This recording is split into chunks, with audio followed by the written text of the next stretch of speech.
కుటుంబాన్ని ఆదుకోవడానికి అనే పేరుతో 25 లక్షల రూపాయలు ఆయన అనౌన్స్ చేసిందనే విషయం పేపర్లో చూసాం.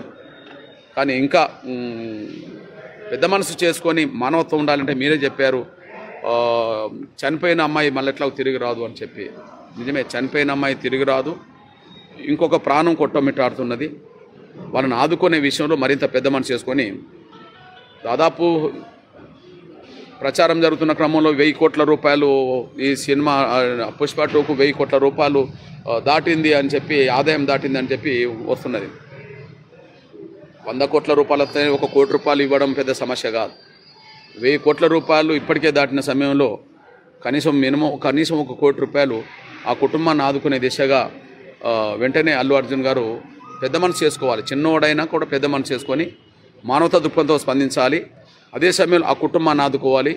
ఇప్పుడు ఇంకొక అమ్మాయి కూడా ఉన్నది, ఆ అమ్మాయి చదువు బాధ్యతలు కూడా పూర్తిగా ఆ కుటుంబమే తీసుకోవాలి. అదే సమయంలో దురదృష్టవశాత్తు ఏంటంటే దాదాపు 10 రోజుల పాటు ఈ బిడ్డ చావు బతుకుల మధ్యలో కొట్టుమిట్టాడుతున్నా, ఒకవైపు వాళ్ళ తల్లి చనిపోయినా కూడా కనీసం అల్లు అర్జున్ గారు లేదా అల్లు అర్జున్ గారు కుటుంబం నుంచి వాళ్ళ తల్లి అల్లు అరవిందో గారు కావచ్చు లేదా తల్లి కావచ్చు ఎవరైనా కావచ్చు పెద్ద మనసు చేసుకొని అసలు మానవతా దృక్పథంతో ముందు ఆ కుటుంబానికి ధైర్యం చెప్పడానికైనా హాస్పిటల్కు రానుండే. అదే సమయంలో సినీ పరిశ్రమ పెద్దలు కూడా